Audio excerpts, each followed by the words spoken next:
نماز دین کا جو ہے کہا جاتا ہے کہ ستون ہے۔ نماز کو جو ہے صحیح طریقے سے پڑھنا، نبی کریم صلی اللہ علیہ وسلم نے فرمایا کہ نماز جو ہے آدمی کو بے حیائی اور بری باتوں سے روکتی ہے۔ اگر نماز آپ کو بے حیائی اور بری باتوں سے نہیں روکتی تو یقیناً آپ کی نماز کے اندر کمی ہے۔ ایک آدمی 60-70 سال کی عمر تک نماز پڑھتا ہے لیکن اللہ کے ہاں اس کی ایک نماز بھی قبول نہیں ہوتی۔ تو پوچھا گیا کہ کیوں؟ فرمایا گیا کہ وہ رکوع اور سجدے اچھی طریقے سے نہیں کرتا۔ نبی کریم صلی اللہ علیہ وسلم کے ارشاد کا مفہوم ہے کہ بدترین شخص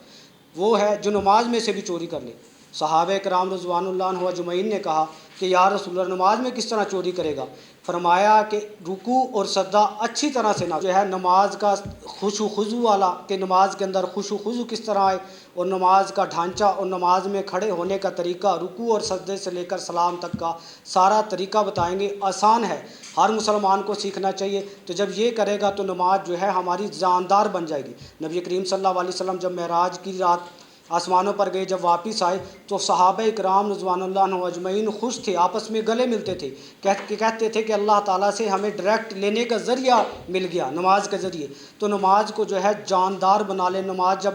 آدمی کی جاندار ہوگی تو زندگی جو ہے شاندار بن جائے گی۔ جب ہم نے مسجد کے اندر آنا ہے، وضو مسواک کرنے کے بعد اللہ کے ہاں جب نماز کے لیے اللہ کے گھر میں ہم نے کھڑا ہونا ہے تو ہم نے عاجزی اور انکساری کے ساتھ کھڑا ہونا ہے۔ یہ نہیں کہ تکبر کے ساتھ ایسے کھڑے ہوں یا ایسے کھڑے ہوں۔ جب مالک الملک اللہ رب العزت کے ہاں دربار میں جب کھڑے ہوتے ہیں تو عاجزی دکھائیں کہ اللہ تعالیٰ کے ہاں اپنے آپ کو عاجز اور نکما سمجھ کر کھڑا ہوں کہ اللہ رب العزت جو ہے، اللہ رب العزت کی ذات مجھے دیکھ رہی ہے۔ تو پھر قبلے کی طرف منہ ہو اور آپ نے نیت کرنی ہے کہ میں ظہر کی نماز پڑھ رہا ہوں یا فجر کی۔ نیت کرنے کے بعد آپ کے جو ہیں ہاتھ قبلے کی طرف جائیں، رخ بھی قبلے کی طرف ہو، چہرہ بھی قبلے کی طرف ہو، اور جو یہ ہاتھ ہیں آپ کے یہ ایسے اٹھے۔ آپ نے کانوں کو ایسے نہیں پکڑنا، بعض آدمی کانوں کو ایسے پکڑ لیتا ہے یا بعض ایسے ہی یہاں تک ہاتھ لگا کر باندھ لیتا ہے۔ آپ نے جو ہے قبلے کی طرف آپ کی ہتھیلیاں ہوں، ایسی ہتھیلیاں آپ کی قبلے کی طرف ہو اور یہاں تک آئے، کان کی لو تک اگر آ جائے تب بھی ٹھیک ہے، ہاتھ لگا لیں تب بھی ٹھیک ہے۔ پھر آپ نے جب اللہ اکبر کہنا ہے اور یہ ذہن کے اندر لے کے آنا ہے کہ اللہ رب العزت سب سے بڑا ہے، پھر جو ہاتھ باندھنے کا طریقہ ہے وہ یہاں سے یہ انگلی اور یہ انگوٹھا آپ نے یہاں رکھنا ہے، اور یہ 3 انگلیاں آپ کی یہاں آئیں، کلائی پر آئیں۔ پھر یہاں رکھ کر آپ نے ایسے عاجزی کے ساتھ ہاتھ باندھ کر کھڑا ہو جانا ہے۔ خشوع خضوع کیسے آئے گا؟ بعض آدمی ادھر ادھر دیکھتے ہیں، تو دیکھنا کہاں ہے؟ سجدے کی جگہ پر آپ کی جو ہے نظر ہو۔ خشوع خضوع ایسے آئے گا کہ آپ نے سبحانک اللہم پڑھنا ہے۔ اس کے بعد آپ کیا پڑھیں گے؟ 1 سیکنڈ کا جو ہے وقفہ دینا ہے تاکہ سبحانک اللہم پورا ادا ہو جائے۔ اس کے بعد وبحمدک، پھر سوچنا ہے آگے کیا پڑھنا ہے، وتبارک اسمک۔ جب آپ دھیان دیں گے تو آپ کا دھیان ادھر ادھر نہیں جائے گا، نماز جو ہے خشوع خضوع والی بن جائے گی۔ اور بعض آدمی جو ہے وائبریشن، ان کو جب ایسے کھڑے ہوتے ہیں وائبریشن لگنا شروع ہو جاتی ہے، ہلنا جلنا نہیں۔ ایک بزرگ کے بارے میں آتا ہے کہ وہ ایسا کھڑے ہوتے تھے نماز کے لیے کہ کسی نے لکڑی گاڑ دی ہو، ہلتے جلتے نہیں تھے، یہاں تک کہ ان کے اوپر آ کر جو ہے پرندے بیٹھ جاتے تھے۔ تو کسی نے کہا کہ آپ کو مکھیاں یا دوسری چیزیں تنگ نہیں کرتی؟ تو وہ کہنے لگا کہ بادشاہ کے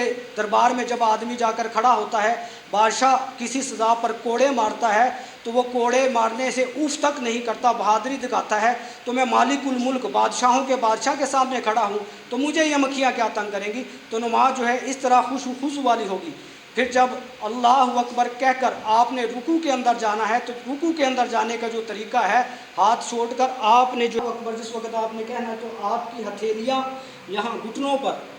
پر آئیں، اور آپ کا جو ہے یہ سر اور کمر برابر ہو، ایسے نہ ہو، کہیں ایسے کر لیتے ہیں، کہیں ایسے کھڑے ہوتے ہیں، کہیں ایسے ہوتے ہیں۔ تو بالکل لیول، یہ آپ کی سر کا اور کمر کا لیول جو ہے بالکل برابر ہو، اور آپ کی جو نظر ہے، آنکھ جہاں دیکھنا ہے وہ آپ کے جو پاؤں کے انگوٹھے ہیں وہاں پر آپ کی نظر ہو۔ پھر آپ نے ایسے بالکل سیدھا کھڑا ہونا ہے، سمیع اللہ لمن حمدہ ربنا لک الحمد پڑھنا ہے۔ تو آرام سے پڑھنا ہے، ایسے نہیں کہ ایسے آپ گئے اور ایسے آپ کھڑے ہو گئے پھر آپ سجدے میں چلے گئے، یہ آپ کی جو ہے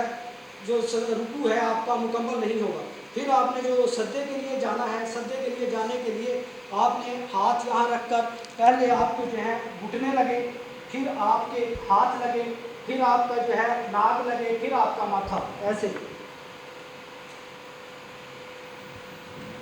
اور ہتھیلیوں کا رخ جو ہے وہ بھی قبلے کی طرف ہو،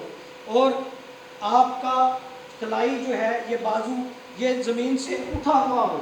ایسے نہ ہو کہ آپ نے ایسے رکھا ہو، آپ کا یہ جو ہے بازو اٹھا ہوا ہو اور درمیان سے وقفہ ہو، کہ کوئی چیز کہ کہا جاتا ہے کہ ایسا ہو کہ بکری کا بچہ بھی گزر جائے، تو اتنا وقفہ دیا جائے، اور جس وقت جو ہے آپ نے اٹھنا ہے، پھر یہاں سجدے سے جس وقت آپ نے بیٹھنا ہے، بیٹھنے کے دوران بھی اتنا وقفہ ہو کہ اس میں 3 دفعہ آدمی سبحان اللہ یا سبحان ربی العظیم کہہ سکے، سبحان ربی الاعلیٰ کہہ سکے، 3 دفعہ کہہ سکے، اتنا وقفہ دے کر پھر آپ نے جو ہے دوسرا رکوع کرنا ہے۔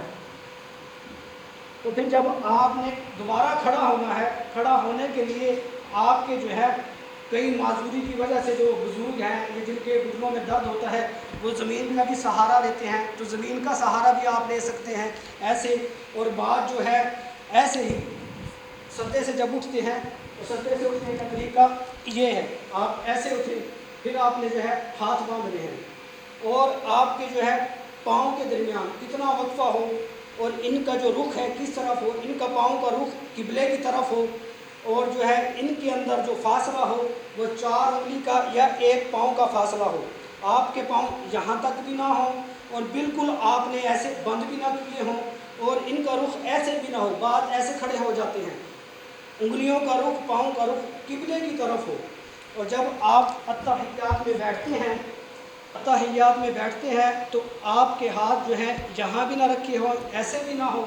بالکل یہاں برابر ہو، ایسے رکھ کے قبلے کی طرف ان کا رخ ہو، اور جس وقت اشہد اللہ الہ الا اللہ پہ آپ نے جو ہے یہ انگلی کو جو ہے کھڑا کرنا ہے، پھر بعد میں جب نماز پوری ہو جائے اس کے بعد جب آپ نے سلام پھیرنا ہے تو سلام پھیرنے کے لیے بھی آپ نے امام کے پیچھے رہنا ہے، امام سے آگے نہیں جانا، امام السلام علیکم ورحمۃ اللہ ایک کہتا ہے آپ دوسرا بھی پھیر لیتے ہیں تو آپ کی نماز نہیں ہوگی ایسی، جب السلام علیکم ورحمۃ اللہ امام کہے پورا ادا کر لے تو اس کے بعد آپ نے جب کرنا ہے تو آپ کی نظر ایسے جائے السلام علیکم ورحمۃ اللہ یہاں تک، ادھر نہ جائے، دوار کو نہ آپ دیکھنے لگ جائے، دوار کے کچھ لکھا ہوتا ہے آیت الکرسی وغیرہ، بعض آدمی اس کو ہی پڑھنے لگ جاتے ہیں، پھر پڑھ کے پھر ادھر سلام پھیرتے ہیں السلام علیکم ورحمۃ اللہ، السلام علیکم ورحمۃ اللہ، پھر جو آخر میں ہے دعا کے لیے ہاتھ اٹھانے ہیں تو ان کا بھی رخ جو ہے قبلے کی طرف ہو، بعض